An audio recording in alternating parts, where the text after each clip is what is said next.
9. Sentimientos. Cada uno de nosotros es una narración singular que se construye continua e inconscientemente a través de y en nosotros. Oliver Sacks.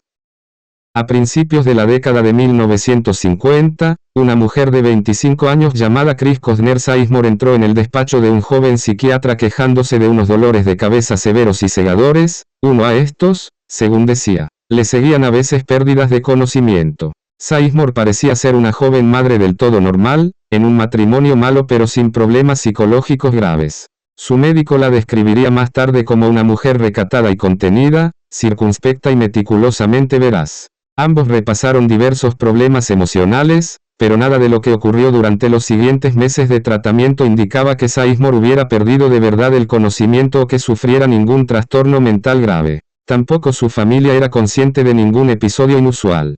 Sin embargo, un día durante la terapia mencionó que, al parecer, recientemente había ido de viaje a algún sitio pero no recordaba nada al respecto. Su médico la hipnotizó y la amnesia desapareció. Varios días más tarde, el médico recibió una carta anónima. Por el matasellos y la letra, que ya le resultaba familiar, supo que la enviaba Sizemore. En la carta, Sizemore decía sentirse perturbada por los recuerdos recobrados. ¿Cómo podía estar segura de que recordaba todo y cómo podía saber que la pérdida de memoria no se volvería a producir? Había también otra frase garabateada al pie de la carta, escrita con una letra difícil de descifrar. En su siguiente visita, Sizemore negó haberle enviado la carta, aunque recordó haber comenzado a escribir una que, según dijo, nunca llegó a acabar. Entonces comenzó a mostrarse tensa y agitada. De pronto preguntó, con evidente embarazo, si oír una voz imaginaria quería decir que estaba loca. Mientras el terapeuta pensaba en ello, Sizemore cambió de postura, cruzó las piernas y adoptó un aire pueril y temerario que nunca antes había visto en ella. Tal como lo describiría más tarde, una multitud de minúsculas alteraciones de comportamiento, gesto, expresión, postura, de matices en la reacción refleja o instintiva, de mirada, de inclinación de las cejas y movimiento de los ojos. Todo indicaba que lo que veía solo podía ser otra mujer. Entonces, aquella otra mujer comenzó a hablar de Chris Sizemore y de sus problemas en tercera persona, usando ella en todas las referencias.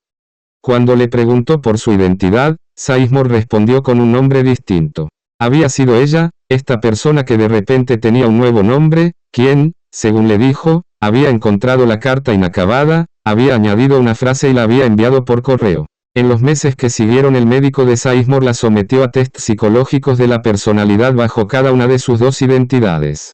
Envió las pruebas a investigadores independientes a quienes no comunicó que provenían de la misma persona. Los analistas llegaron a la conclusión de que las dos personalidades tenían autoimágenes marcadamente distintas. La persona que originariamente había ingresado en la terapia se veía a sí misma como una persona pasiva, débil y mala.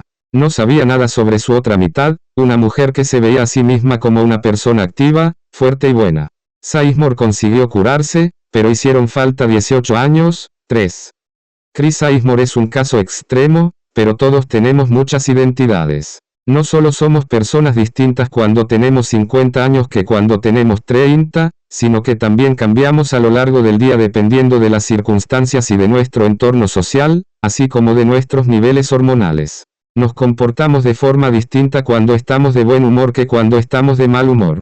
Nos comportamos de forma distinta cuando comemos con nuestro jefe que cuando comemos con nuestros subordinados. Los estudios demuestran que las personas adoptan decisiones morales distintas después de ver una película feliz. 4. Y que las mujeres, cuando ovulan, llevan vestidos más insinuantes. Se tornan sexualmente más competitivas y aumentan su preferencia por los hombres sexualmente competitivos. 5. No llevamos el carácter estampado de forma indeleble sino que es dinámico y cambiante. Y tal como revelan los estudios sobre los prejuicios implícitos, podemos incluso ser dos personas distintas al mismo tiempo, un yo inconsciente con sentimientos negativos hacia los negros, o los viejos, los gordos, los gays, los musulmanes, y un yo consciente que detesta los prejuicios.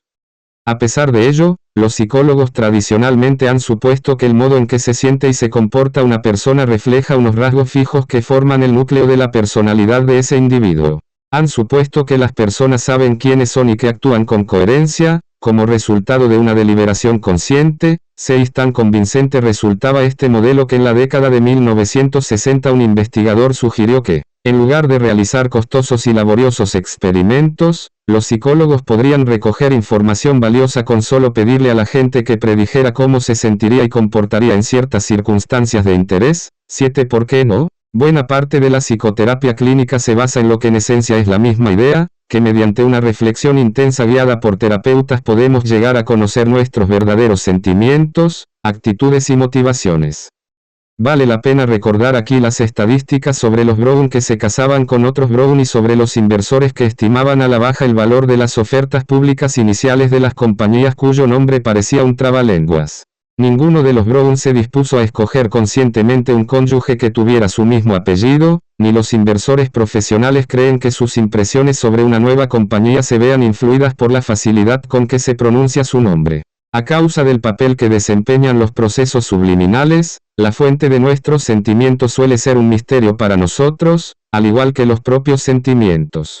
Sentimos muchas cosas que no sabemos que sentimos. Que se nos pregunte por nuestros sentimientos puede ser útil, pero es posible que algunos de nuestros sentimientos más profundos no revelen sus secretos ni siquiera a la más honda de las introspecciones. Por eso, muchas de las suposiciones tradicionales de la psicología sobre nuestros sentimientos simplemente no se sostienen. He pasado por varios años de psicoterapia, me contaba un conocido neurocientífico, en un intento por descubrir por qué me comporto de cierto modo. Pienso en mis sentimientos, mis motivaciones. Hablo sobre ellos con mi terapeuta y por fin doy con una historia que parece tener sentido, que me satisface. Necesito una historia que pueda creer, pero ¿es cierta? Probablemente no. La verdad real se encuentra en estructuras como el tálamo y el hipotálamo, y en la amígdala, y no puedo acceder a ellas desde la conciencia por mucha introspección que haga. Para adquirir un conocimiento válido de quiénes somos y, por consiguiente, de cómo reaccionaríamos en distintas situaciones, tenemos que comprender las razones de nuestras decisiones y comportamientos y, lo que es aún más fundamental, tenemos que comprender nuestros sentimientos y sus orígenes. ¿De dónde vienen? Comencemos por algo simple, el sentimiento del dolor. El sentimiento sensorial y emocional del dolor surge de diferentes señales neuronales y cumple un papel obvio y bien definido en nuestras vidas. El dolor nos lleva a soltar esa sartén que está ardiendo, nos castiga por golpearnos el pulgar con aquel martillo y nos recuerda que cuando probamos 6 marcas de whisky de Malta no debemos servirnos dobles. Tal vez un amigo tenga que ayudarnos con sus preguntas para que lleguemos a entender lo que sentimos hacia aquel analista financiero que nos llevó a tomar unos vinos la noche anterior. Pero un fuerte dolor de cabeza es una sensación que creemos que podemos comprender sin la ayuda de nadie. Sin embargo, como pone de manifiesto el famoso efecto placebo, no es tan simple. Cuando pensamos en el efecto placebo quizá imaginamos una inerte pastilla de azúcar que alivia un dolor de cabeza ligero tan bien como el paracetamol siempre y cuando creamos que nos hemos tomado un analgésico de verdad. Pero el efecto puede ser mucho más potente que todo eso. Por ejemplo, la angina de pecho, una enfermedad crónica causada por un aporte deficiente de sangre al músculo de la pared del corazón, a menudo provoca fuertes dolores. Si se sufre de angina y se intenta hacer algún esfuerzo, lo que puede significar ir a abrir cuando llaman a la puerta, los nervios del músculo cardíaco actúan como los sensores de comprobación del motor. Transmiten señales a lo largo de la médula espinal hasta el cerebro para alertarnos de una demanda inapropiada sobre el sistema circulatorio. El resultado puede ser un dolor insoportable, una luz de aviso que es difícil ignorar. En los años 50, una práctica habitual para el tratamiento de los pacientes con fuertes dolores de angina consistía en atar ciertas arterias de la cavidad del pecho, en la creencia de que se abrirían nuevos canales en la vecindad del músculo cardíaco, mejorando la circulación. La cirugía se realizó en un gran número de pacientes, aparentemente con éxito. Pero había algo que no cuadraba, los patólogos que más tarde examinaron cadáveres de estos pacientes nunca llegaron a ver los nuevos vasos sanguíneos que esperaban encontrar. En apariencia, la cirugía era un éxito porque aliviaba los síntomas de los pacientes, pero un fracaso por lo que respecta a tratar sus causas. En 1958, llevados por la curiosidad, unos cirujanos cardíacos realizaron un experimento que, por razones éticas, hoy no se permitiría, realizaron operaciones falsas. En 5 pacientes, los cirujanos cortaron la piel hasta dejar expuestas las arterias en cuestión y luego cosieron sin hacerles absolutamente nada a las arterias.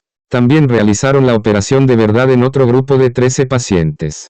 Los cirujanos no les dijeron ni a los pacientes ni a sus cardiólogos en quién se había realizado la operación de verdad.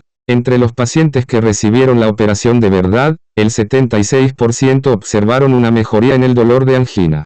Pero también la observaron los 5 pacientes del grupo de la operación falsa. Ambos grupos, convencidos de que se les había realizado el procedimiento quirúrgico relevante, dijeron notar un dolor mucho más leve que antes de la operación.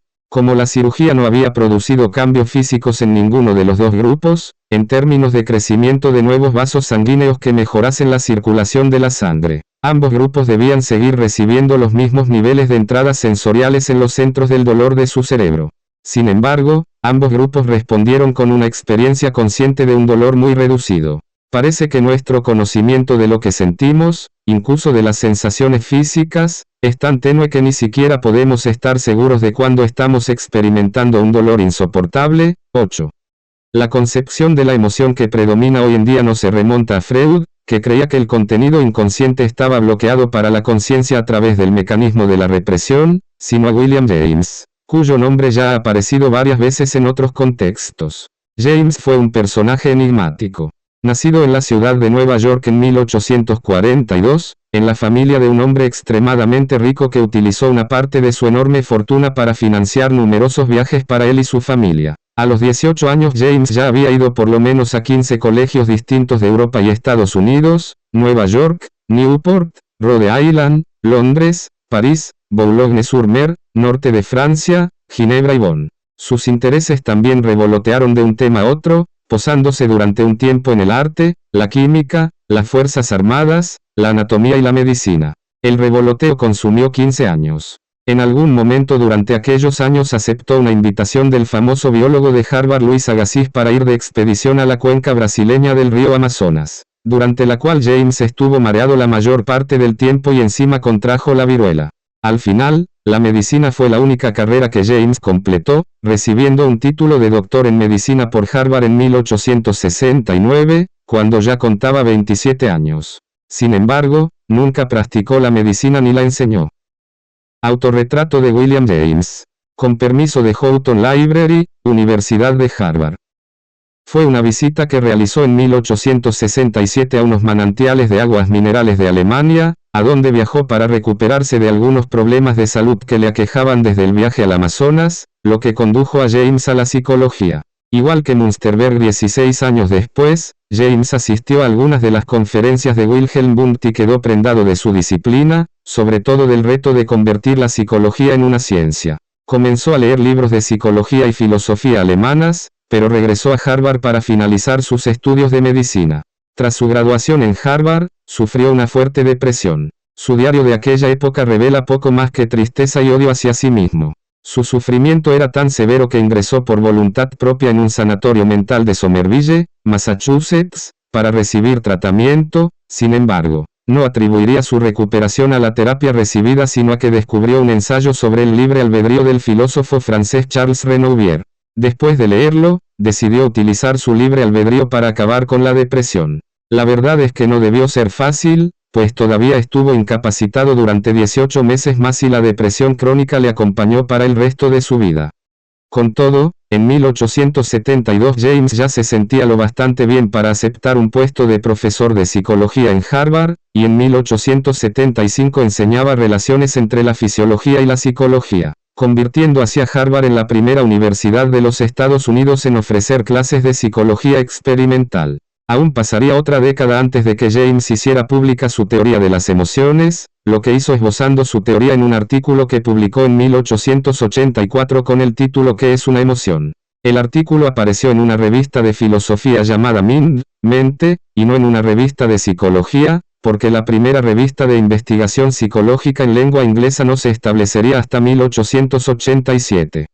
En su artículo, James abordaba emociones tales como sorpresa, curiosidad, éxtasis, temor, ira, lujuria, codicia y otras por el estilo, que vienen acompañadas de cambios corporales como la aceleración de la respiración o del pulso de los movimientos del cuerpo o el rostro. 9. Puede parecer obvio que estos cambios corporales tengan su causa en la emoción en cuestión, pero James argumentaba que la interpretación debía ser justamente al revés. Mi tesis, al contrario, escribía James, es que los cambios corporales siguen directamente a la percepción de un suceso excitante, y que nuestra sensación de los mismos cambios mientras se producen es la emoción. Si el estado corporal no siguiera la percepción, esta última sería puramente cognitiva en forma, pálida, incolora, despojada de calidez emocional. En otras palabras, no temblamos porque estamos enfadados ni lloramos porque estamos tristes, sino que somos conscientes de sentirnos enfadados porque temblamos, y de estar tristes porque lloramos. James proponía una base fisiológica para la emoción, una idea que ha ganado peso en la actualidad, gracias en parte a la tecnología de imagen cerebral que nos permite observar los procesos físicos implicados en la emoción en el mismo momento en que se producen en el cerebro. En la actual concepción neojamesiana, las emociones son como las percepciones o los recuerdos, se reconstruyen a partir de los datos disponibles.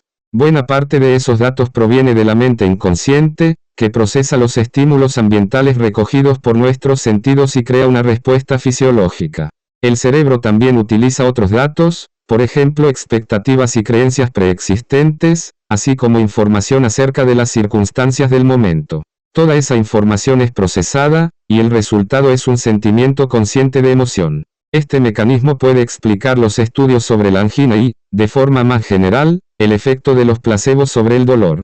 Si la experiencia subjetiva del dolor se construye a partir de nuestro estado fisiológico y de datos contextuales, no debe sorprendernos que nuestra mente pueda interpretar los mismos datos fisiológicos, los impulsos nerviosos que significan dolor, de diferentes maneras. En consecuencia, cuando las células nerviosas envían una señal a los centros del dolor del cerebro, nuestra experiencia del dolor puede variar aunque esas señales no lo hagan. 10.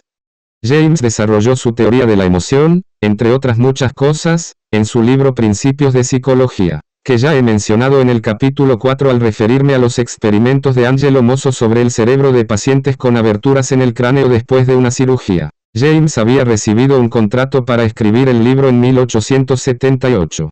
Lo comenzó, con gran ahínco, durante su luna de miel, pero cuando ésta acabó, tardó 12 años en completarlo. Se convirtió en un clásico, una obra tan revolucionaria e influyente que, en una encuesta realizada en 1991 entre historiadores de la psicología, James quedó segundo entre las figuras más importantes de la psicología, por detrás únicamente de su propia inspiración, Wundt, 11. Irónicamente, ni Wundt ni James quedaron satisfechos con el libro. Wundt quedó descontento porque para entonces la revolución de James se había desviado de la psicología experimental que predicaba Wundt, en la que todo tenía que medirse. ¿Cómo se cuantifican y miden, por ejemplo, las emociones? Hacia 1890, James había decidido que como no era posible, la psicología tenía que ir más allá de la experimentación pura, y se había mofado del trabajo de Wundt calificándolo de psicología de instrumentos de metal. 12 Wundt, por su parte, escribió sobre el libro de James, es literatura, es bello, pero no es psicología. 13. James se guardaba críticas aún más duras contra él mismo. Escribió, a nadie puede disgustar más que a mí la visión del libro. Ningún tema merece que se le trate en 1.000 páginas. Si dispusiera de 10 años más, podría reescribirlo en 500, pero tal como están las cosas, es eso nada, una masa repugnante, distendida, tumefacta, hinchada y edematosa que no testimonia sino dos hechos, el primero, que no existe nada a lo que llamar ciencia de la psicología, y lo segundo, que J. es inepto. 14 Tras la publicación del libro, James decidió abandonar la psicología y dedicarse a la filosofía, lo que le condujo a tentar a Münsterberg para que viniera desde Alemania para hacerse cargo del laboratorio. James tenía entonces 48 años. La teoría de la emoción de James dominó la psicología durante un tiempo, pero luego dejó paso a otros enfoques. En la década de 1960, cuando la psicología dio un giro cognitivo, sus ideas, que hoy reciben el nombre de teoría de James Lange, volvieron a experimentar una nueva popularidad, pues la idea de que en el cerebro se procesan distintos tipos de datos para crear las emociones encaja bien en el marco establecido por James. Pero una teoría bonita no es necesariamente una teoría correcta, así que los científicos buscaron nuevas pruebas empíricas. De los primeros estudios, el más célebre fue un experimento realizado por Stanley Schachter, el afamado Dr. Silstein del experimento de la Universidad de Minnesota, que por aquel entonces se encontraba en la de Columbia. Para esta investigación se alió con Jerome Singer, quien más tarde sería conocido como el mejor segundo autor de la psicología porque ocupó esa posición en varios estudios famosos de investigación. 15 Si las emociones se construyen a partir de datos limitados y no a partir de la percepción directa. De manera parecida a cómo se construyen la visión y la memoria, entonces, como en la visión y la memoria, debe haber circunstancias en las que el modo en que la mente rellena las lagunas de los datos haga que en ocasiones nos equivoquemos. El resultado serían ilusiones emocionales análogas a las ilusiones ópticas o de la memoria. Por ejemplo, supongamos que experimentamos los síntomas fisiológicos de una excitación emocional sin razón aparente. La respuesta lógica sería pensar, vaya, mi cuerpo está experimentando cambios fisiológicos sin razón aparente. ¿Qué está pasando? Pero supongamos además que cuando experimentamos esas sensaciones, se producen en un contexto que nos incita a interpretar nuestra reacción como si fuera debida a alguna emoción, miedo, ira, felicidad o atracción sexual, por ejemplo, aunque en realidad no haya ninguna causa real para esa emoción. En ese sentido, nuestra experiencia sería una ilusión emocional. Para demostrar este fenómeno, Schachter y Singer crearon dos contextos emocionales artificiales distintos, uno de alegría y otro de enfado, y estudiaron voluntarios fisiológicamente excitados a los que colocaron en estas situaciones. El objetivo de los investigadores era averiguar si podían utilizar aquellos escenarios para engañar a los voluntarios para que tuvieran una emoción que habían escogido los psicólogos. He aquí cómo funcionaba. Schachter y Singer decían a todos sus sujetos experimentales que el propósito del experimento en el que participaban era determinar cómo afectaría a su destreza visual la inyección de una vitamina llamada suproxina. En realidad, el fármaco era adrenalina, que provoca un aumento de las pulsaciones y de la presión sanguínea, sensación de sofoco y respiración acelerada, todos ellos síntomas de excitación emocional. Los sujetos se repartieron en tres grupos. A uno de los grupos, el informado, se les advirtió de los verdaderos efectos de la inyección, que les fueron explicados como efectos secundarios de la suproxina. A otro grupo, el ignorante, no se le dijo nada. Sus miembros sentirían los mismos cambios fisiológicos pero no tendrían ninguna explicación de ellos. Al tercer grupo, que servía de control, se le inyectó una solución salina inerte. Este grupo no sentiría ningún efecto fisiológico y no se le dijo que fuera a tener ninguno. Tras administrar la inyección, el investigador se excusó y dejó solo a cada uno de los sujetos durante 20 minutos con otro supuesto sujeto, que en realidad era un cómplice de los científicos. En el escenario llamado de alegría, esta persona se mostraba extrañamente eufórica por el privilegio de participar en el experimento, proporcionando de este modo el contexto social artificial. Schachter y Singer también diseñaron un escenario de enfado en el que la persona con la que se quedaban solos los sujetos se quejaba incesantemente del experimento y de la forma en que se estaba dirigiendo. Los experimentadores plantearon la hipótesis de que, dependiendo del contexto social en el que se colocaran, los sujetos ignorantes interpretarían que su estado fisiológico se debía a alegría o enfado, mientras que los sujetos informados no tendrían ninguna experiencia subjetiva de la emoción porque, aunque fueran expuestos al mismo contexto social, ya disponían de una buena explicación de sus cambios fisiológicos y, por lo tanto, no tenían necesidad de atribuirlos a ningún tipo de emoción. Schachter y Singer también esperaban que los sujetos del grupo de control, que no experimentaban ninguna excitación fisiológica, tampoco experimentaran ninguna emoción. Las reacciones de los sujetos se evaluaron de dos maneras. En primer lugar, fueron observados a escondidas, del otro lado de un espejo unidireccional, por observadores imparciales que anotaban su comportamiento con arreglo a un código acordado previamente. En segundo lugar, a los sujetos se les administró posteriormente un cuestionario escrito para que informaran de su nivel de alegría en una escala de 0 a 4. De acuerdo con ambas mediciones, todos los grupos reaccionaron exactamente como Schachter y Singer esperaban. Tanto los sujetos del grupo informado como los del grupo de control observaron las emociones aparentes, euforia o enfado, del cómplice que se había quedado con ellos, pero no sintieron esa emoción en sí mismos. Los sujetos ignorantes, en cambio, observaron a su acompañante y, dependiendo de si parecía expresar euforia o ira acerca del experimento, extrajeron la conclusión de que las sensaciones físicas que ellos mismos experimentaban constituían alegría o ira. Dicho de otro modo, cayeron víctimas de una ilusión emocional y creyeron, equivocadamente, que reaccionaban a la situación con las mismas emociones que experimentaban los falsos sujetos. El paradigma de Schachter y Singer se ha repetido a lo largo de los años de muchas otras formas, empleando métodos más suaves que la adrenalina para estimular la reacción fisiológica y examinar varios contextos emocionales distintos, uno de los cuales, el sentimiento de excitación sexual, ha sido especialmente popular. Como el dolor, el sexo es un área en la que suponemos que sabemos lo que sentimos y por qué. Pero resulta que los sentimientos sexuales no son tan simples como parece a primera vista. En un estudio, los investigadores reclutaron estudiantes universitarios masculinos para participar en 2 experimentos consecutivos. Uno que aparentemente tenía que ver con los efectos del ejercicio y otro en el que tenían que puntuar una serie de secuencias cortas de una película. 16 En realidad, las 2 fases formaban parte del mismo experimento. Los psicólogos nunca les dicen a sus sujetos la verdad sobre el propósito de sus experimentos porque de hacerlo los resultados quedarían comprometidos. En la primera fase, el ejercicio desempeñaba el papel de la inyección de adrenalina para proporcionarles una fuente de excitación que no reconocieran. Es razonable preguntarse qué clase de bobo no se da cuenta de que tiene el pulso y la respiración acelerados porque acaba de marcarse un par de kilómetros en la cinta de correr. Pero resulta que hay una ventana de varios minutos después del ejercicio durante la cual uno siente que su cuerpo se ha calmado cuando en realidad todavía se halla en un estado de excitación. Fue durante esa ventana cuando los experimentadores enseñaron al grupo no informado las secuencias de películas. El grupo informado, por otro lado, vio las películas inmediatamente después de hacer ejercicio, y por tanto conocían la fuente de su estado fisiológico alterado. Como en el experimento de Schachter-Singer, también había un grupo de control que no hacía ejercicio y, por lo tanto, no experimentaba ninguna excitación. Ahora viene la parte del sexo. Como es de imaginar, en la segunda fase las secuencias cortas de una película no habían salido de Disney. La película en cuestión era una cinta erótica francesa, La chica de la motocicleta, que en Estados Unidos se tituló Naked Under Leather, desnuda bajo el cuero. Los 2 títulos son descriptivos.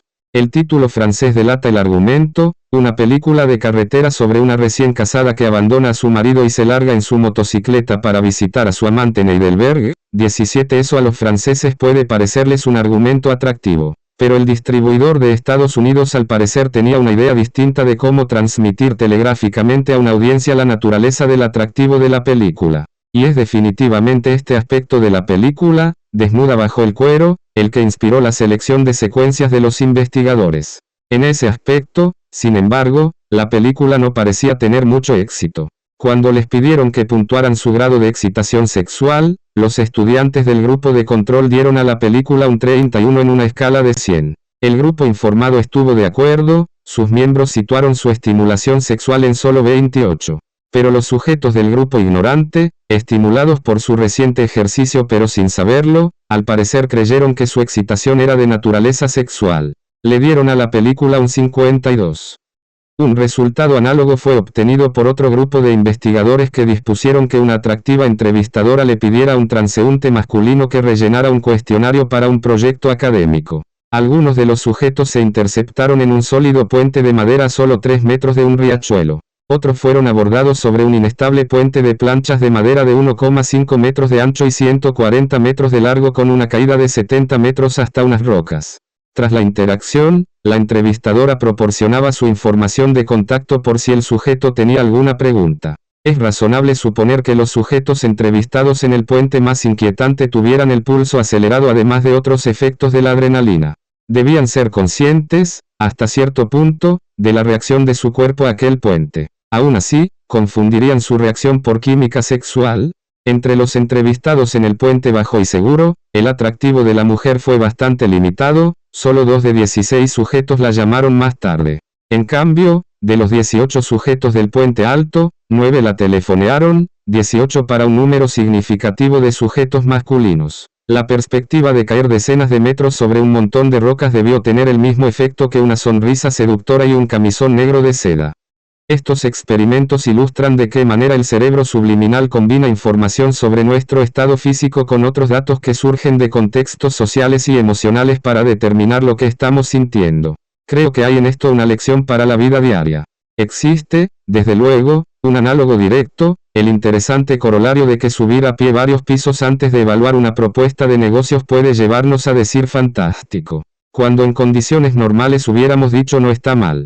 Pero pensemos también en el estrés. Todos sabemos que el estrés mental conlleva efectos físicos indeseables, pero lo que se conoce menos es la otra mitad del bucle de realimentación, que la tensión física causa o perpetúa el estrés mental. Supongamos que tenemos un conflicto con un amigo o colega que nos lleva a un estado físico de agitación. Notamos la tensión en los hombros y el cuello, tenemos dolor de cabeza y se nos acelera el pulso. Si ese estado persiste y nos encontramos en medio de una conversación con alguien que no tuvo nada que ver con el conflicto que provocó esas sensaciones, podríamos vernos empujados a juzgar erróneamente nuestros sentimientos hacia esa persona.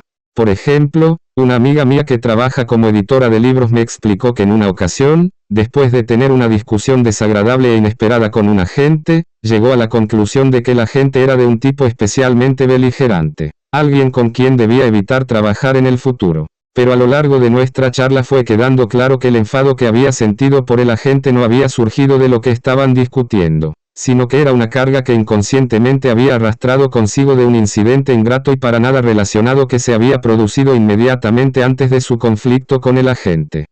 Los maestros de yoga llevan muchísimo tiempo diciéndonos, calma tu cuerpo, calma tu mente. Ahora la neurociencia nos da pruebas científicas que apoyan ese consejo. De hecho, algunos estudios van más allá y sugieren que adoptar el estado físico de una persona alegre, por ejemplo forzando una sonrisa, puede llevarnos a sentirnos realmente más felices. 19 Mi joven hijo Nikolai parecía entender esto de manera intuitiva. Tras romperse la mano en un horrible accidente mientras jugaba a baloncesto, de repente dejó de llorar y comenzó a reír, y luego explicó que cuando siente dolor, reírse le hace sentirse mejor. El viejo adagio que dice fíngelo hasta que sea verdad, que Nikolai había redescubierto, ahora también es objeto de investigaciones científicas formales. Los ejemplos contemplados hasta aquí implican que a menudo no entendemos nuestros sentimientos. A pesar de ello, con frecuencia creemos que sí. Más aún, cuando se nos pide que expliquemos por qué nos sentimos de tal o cual manera, a la mayoría de nosotros, tras pensar un momento, no nos cuesta nada explicar las razones.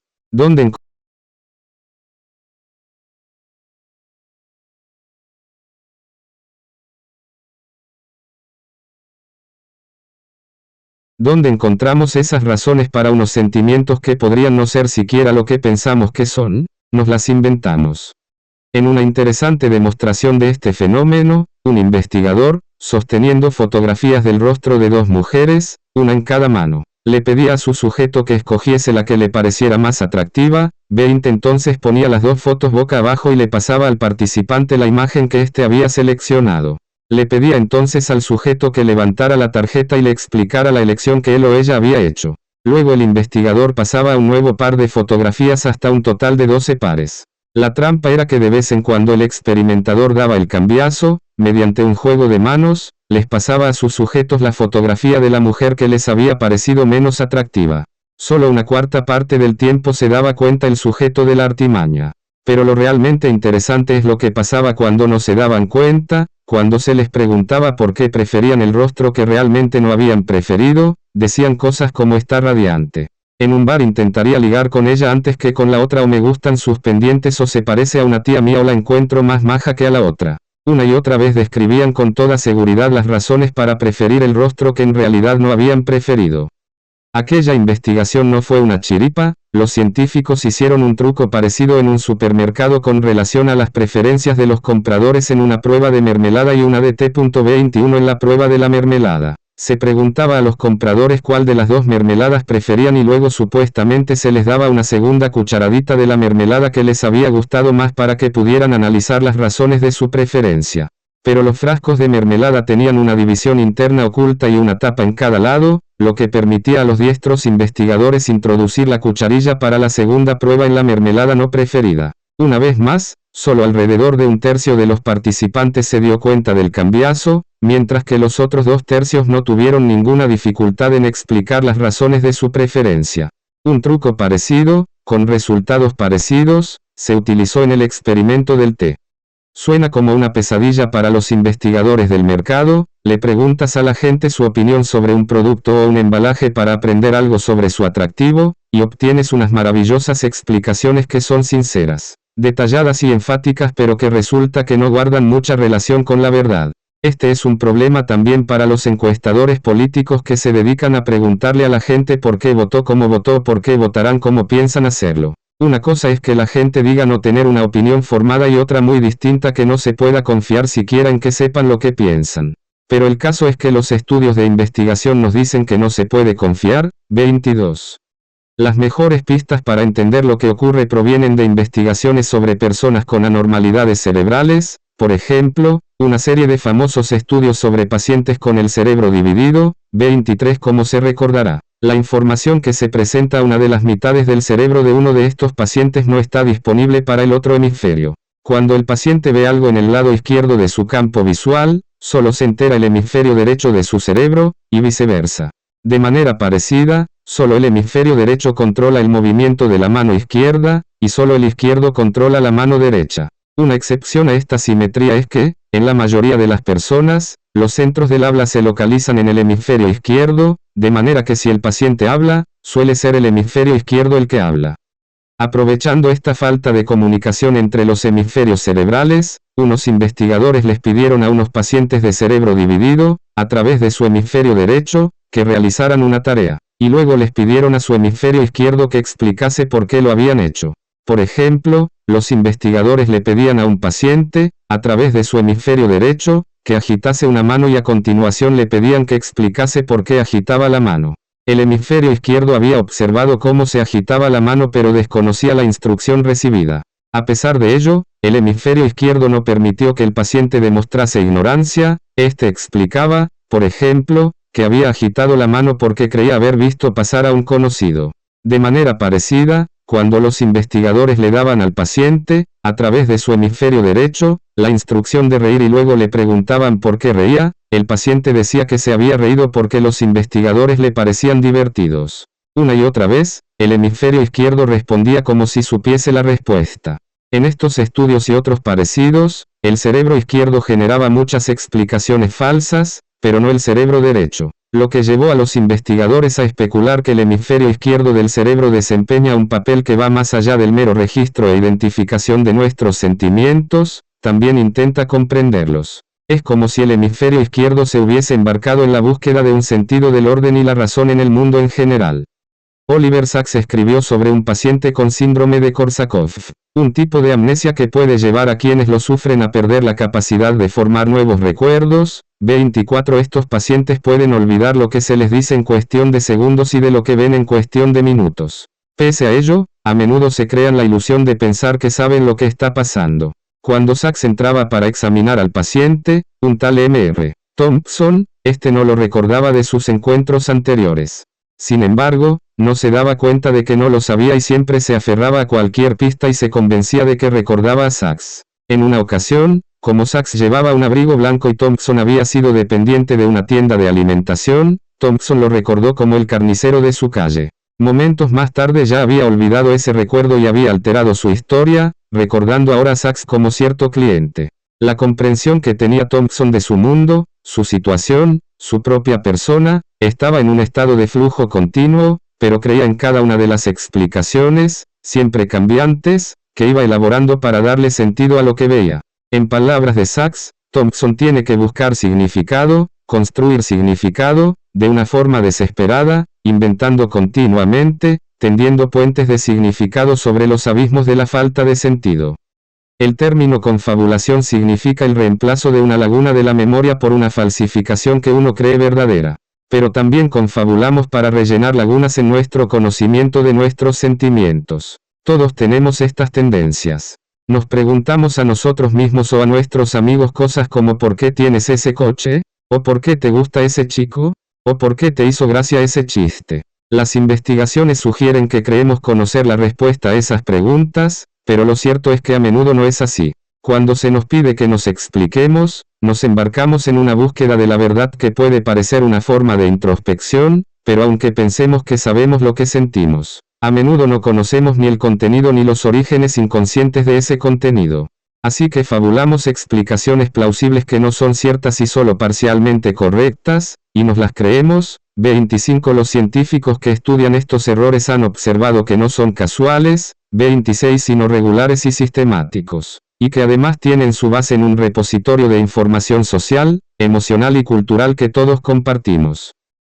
Imaginemos por un momento que volvemos a casa después de un cóctel celebrado en el ático de un lujoso hotel. Comentamos en el coche que nos lo hemos pasado muy bien y el amigo a quien le ha tocado conducir nos pregunta qué fue lo que nos gustó de la fiesta. La gente, le decimos. Pero realmente disfrutamos de la charla de aquella mujer que escribió un superventa sobre las virtudes de la dieta vegana, o fue tal vez algo más sutil, como la calidad de la música de arpa, o el aroma de las rosas que llenaba la estancia, o el caro champán que nos zampamos durante toda la noche? Si nuestra respuesta no fue el resultado de una introspección verdadera y correcta, ¿sobre qué base la hemos construido?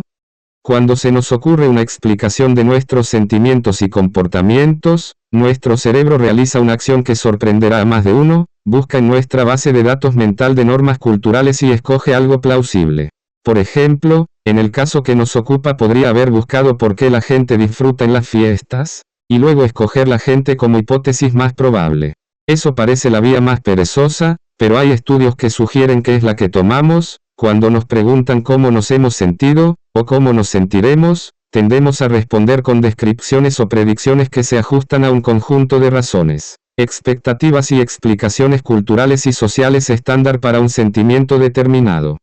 Si la imagen que acabo de esbozar es correcta, hay una consecuencia obvia que puede ponerse a prueba por medio de un experimento. La introspección precisa se basa en el conocimiento privado de nosotros mismos, a diferencia de la elección de una explicación genérica basada en normas sociales y culturales. En consecuencia, si realmente estamos en contacto con nuestros sentimientos deberíamos poder hacer predicciones sobre nosotros mismos que sean más precisas que las predicciones realizadas por otros sobre nosotros. En cambio, si nos limitamos a utilizar normas sociales para explicar nuestros sentimientos, unos observadores externos deberían ser tan precisos en las predicciones de nuestros sentimientos como lo somos nosotros mismos, y deberían cometer exactamente los mismos errores. Uno de los contextos que los científicos han utilizado para examinar esta cuestión le resultará familiar a cualquiera que haya estado implicado en un proceso de selección de personal. 27 Seleccionar personal es difícil porque es una decisión importante y no es fácil conocer a alguien a partir del poco contacto que proporciona una entrevista y un currículo. Quien alguna vez haya tenido que contratar a alguien se habrá preguntado por qué una persona determinada le pareció la elección adecuada. Sin duda siempre encontramos una justificación, pero retrospectivamente, ¿estamos seguros de que escogimos a aquella persona por las razones que creíamos? Tal vez nuestro razonamiento fuese justo al revés. Tuvimos una corazonada sobre cierta persona, nos formamos una preferencia y luego, retroactivamente, nuestro inconsciente utilizó normas sociales para explicar nuestros sentimientos hacia aquella persona. Un amigo médico me confesó que estaba seguro de que había sido admitido en la prestigiosa escuela de medicina donde había estudiado por una sola razón: había conectado con uno de los profesores que lo entrevistaron. Los padres de aquella persona, igual que los suyos, habían inmigrado desde cierta ciudad de Grecia. Tras matricularse en la escuela, tuvo ocasión de conocer al profesor, quien insistía en que las razones por las que su entrevista había ido tan bien eran las notas, evaluaciones y carácter de mi amigo, los criterios exigidos por las normas sociales. Pero las notas y evaluaciones de mi amigo estaban por debajo de la media en aquella escuela de medicina, y él sigue creyendo que lo que realmente influyó en el profesor fue que compartían el origen familiar. Para explorar por qué unas personas se llevan el contrato y otras no, y si quienes seleccionan al personal son conscientes de lo que les empujó a hacer su elección, unos investigadores reclutaron a 128 voluntarios. A cada uno de los sujetos, todos ellos mujeres, se le pidió que estudiara y evaluara la documentación detallada de una persona que solicitaba un trabajo como terapeuta en un centro de intervención de crisis. Los documentos incluían una carta de recomendación y un informe detallado de una entrevista que la solicitante había mantenido con el director del centro. Cuando los sujetos acabaron de estudiar la carpeta de documentos, se les formularon varias preguntas relacionadas con las cualificaciones de la solicitante, entre ellas: ¿qué inteligente consideras que es? ¿Hasta qué punto crees que es flexible? ¿Qué grado de empatía crees que mostrará hacia los problemas de los clientes? ¿Cuánto te gustó? La clave del estudio es que la información que se le daba a distintos sujetos difería en varios detalles.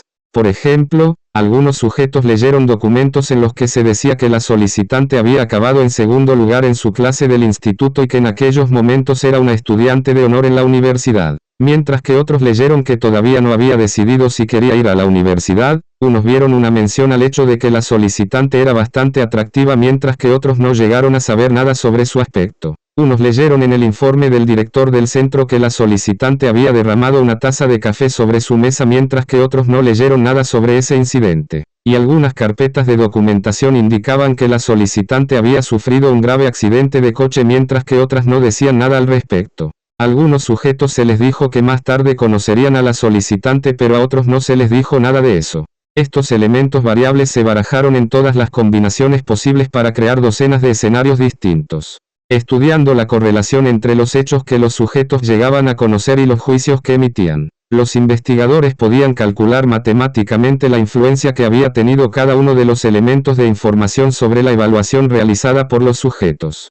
Su objetivo era comparar la influencia real de cada factor con la percepción de los propios sujetos sobre la influencia de cada factor, así como con las predicciones de observadores externos que no conocían a los sujetos. Para entender qué creían los sujetos que había influido sobre ellos, se les encuestó después de que evaluaran a la solicitante respecto a cada una de las preguntas. ¿Juzgaste la inteligencia de la solicitante en función de sus credenciales académicas? ¿Crees que su atractivo físico sesgó tu evaluación de lo agradable que pudiera ser? ¿Crees que el hecho de que derramara una taza de café en la mesa del entrevistador afectó a tu evaluación de lo empática que sería? Y así sucesivamente. Además, con el fin de averiguar la influencia que un observador externo otorgaría a cada factor, se reclutó a otro grupo de voluntarios, los externos. A estos no se les enseñó la carpeta de documentación, sino que únicamente se les pidió que puntuaran en qué medida creían que influiría cada uno de los factores en el juicio de una persona. Los datos revelados sobre la solicitante se habían escogido muy hábilmente. Algunos, como los éxitos académicos de la solicitante, eran factores que de acuerdo con las normas sociales deberían ejercer una influencia positiva sobre quienes evaluaban su solicitud de trabajo. Los investigadores esperaban que tanto los sujetos como los observadores externos citaran estos factores entre las influencias. Otros factores, como el incidente con la taza de café y la expectativa de conocer a la solicitante más tarde, eran factores sobre los cuales las normas sociales no decían nada en este contexto. Por consiguiente, los investigadores esperaban que los externos no les atribuyesen influencia. No obstante, los investigadores habían escogido estos factores porque los estudios dicen que, en contra de las expectativas que dictan las normas, tienen un efecto sobre nuestro juicio de otras personas. Una torpeza aislada como el incidente de la taza de café tiende a hacer que una persona que en general nos parezca competente nos resulte más agradable, mientras que la expectativa de un encuentro con la persona tiende a mejorar la evaluación que hacemos de su personalidad. 28. La pregunta crucial era si los sujetos, tras reflexionar sobre sí mismos, lo harían mejor que los externos y reconocerían que se habían visto sesgados por esos factores de influencia sorprendente. Cuando los investigadores examinaron las respuestas de los sujetos y los externos, hallaron que mostraban una concordancia impresionante y que ambas se equivocaban de mucho. Al parecer, ambos grupos habían extraído sus conclusiones acerca de qué factores eran influyentes a partir de explicaciones basadas en normas sociales, ignorando las verdaderas razones. Por ejemplo, tanto los sujetos como los externos dijeron que el incidente de la taza de café no había afectado a su apreciación de la solicitante, y sin embargo fue este el factor que tuvo un mayor efecto. Ambos grupos esperaban que el factor académico tuviera un efecto significativo sobre su apreciación de la candidata, pero su efecto fue nulo. Y ambos grupos dijeron que la expectativa de conocer a la solicitante no tendría ningún efecto, pero lo tuvo. Caso tras caso, uno y otro grupo se equivocaron sobre qué factores no los afectarían y cuáles los afectarían. Tal como predecía la teoría psicológica, los sujetos no tenían mayor conocimiento de sí mismos que los observadores externos. La evolución no diseñó el cerebro humano para que se entendiera a sí mismo de manera precisa, sino para ayudarnos a sobrevivir. Nos observamos a nosotros mismos y al mundo, y le damos a todo el sentido suficiente para seguir adelante. Algunos, interesados en conocernos más a fondo, quizá para tomar mejores decisiones en la vida, quizá para tener una vida más rica o simplemente por curiosidad, intentamos ir más allá de nuestras ideas intuitivas sobre nosotros mismos. Podemos hacerlo. Podemos usar nuestra mente consciente para estudiar, para identificar, para desgarrar nuestras ilusiones cognitivas. Al ampliar nuestra perspectiva y tomar en consideración la manera de funcionar de nuestra mente, podemos alcanzar una concepción más diáfana de quiénes somos. Pero incluso cuando nos esforzamos por entendernos mejor, no debemos olvidar que, si la imagen del mundo que se forma nuestra mente es sesgada, lo es por una buena razón. Durante un viaje a San Francisco, un día decidí entrar en una tienda de antigüedades con la intención de comprar un hermoso jarrón que había en el escaparate con el precio rebajado de $100 a $50. Salí con una alfombra persa de $2.500. Para ser exactos, no estoy seguro de que fuera una alfombra persa de $2.500, Todo lo que sé es que pagué por ella $2.500. No tenía ninguna intención de comprar una alfombra, no planeaba gastar $2.500 en un recuerdo de San Francisco ni cargar hasta mi casa con algo mayor que una panera. No sé por qué lo hice, y la introspección a la que me abandoné en los días siguientes no me dio ninguna pista. Pero no hay normas sociales sobre la compra de alfombras persas por un capricho de vacaciones. Lo que sí sé es que me gusta el aspecto que tiene la alfombra en mi comedor. Me gusta porque hace que la estancia sea más acogedora y porque sus colores combinan bien con la mesa y las paredes. Aunque quizá hace que se parezca al rincón del desayuno de un hotel barato. Tal vez la verdadera razón por la que me gusta es que no me gusta pensar en que pagué $2.500 por una alfombra horrenda que tapa mi hermoso suelo de madera noble. No me molesta comprenderlo así, antes bien aumenta la apreciación que siento por mi oculto compañero, mi inconsciente, que siempre me presta el apoyo que necesito mientras camino y tropiezo por la vida. 10. El yo. El secreto del mando consiste en aunar la creencia en la propia infalibilidad y la facultad de aprender de los errores pasados. George Orwell.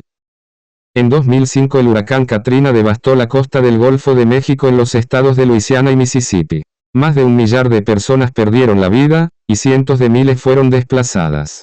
Nueva Orleans quedó inundada, en algunas partes de la ciudad con más de 4 metros de agua.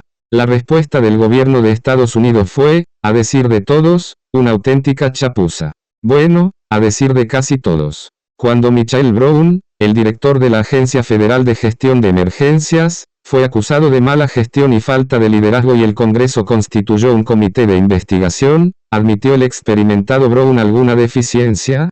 No, alegó que la pobre respuesta había sido claramente por culpa de la falta de coordinación y planificación de la gobernadora de Luisiana, Kathleen Blanco, y del alcalde de Nueva Orleans, Ray Nagin. De hecho, en su propia mente, Brown parecía verse como una suerte de figura trágica como Cassandra, venía prediciendo en privado desde hacía años, añadió, que llegaríamos a este punto, de crisis, por culpa de la falta de recursos y la falta de atención prestada. 1. Quizá en su corazón Brown aceptase más responsabilidad. Quizá estas declaraciones públicas no fuesen más que un retorcido intento de regatear la acusación pública, rebajándola de negligencia a impotencia.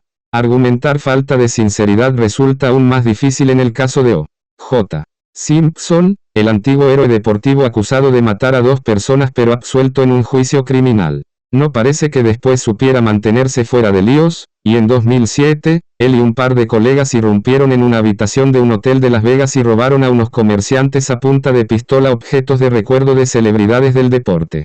Antes de que se dictara sentencia, O.J. tuvo ocasión de pedir perdón y pedir al juez indulgencia. Tenía, desde luego, buenos motivos para demostrar un poco de autocrítica, honesta o fingida.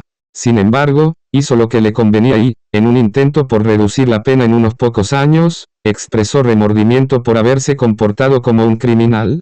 No, se mantuvo en sus 13. Su respuesta fue sincera. Lamentaba sus acciones, dijo, pero creía que no había hecho nada malo. Aún con años de prisión en juego, Simpson sintió la necesidad de justificarse.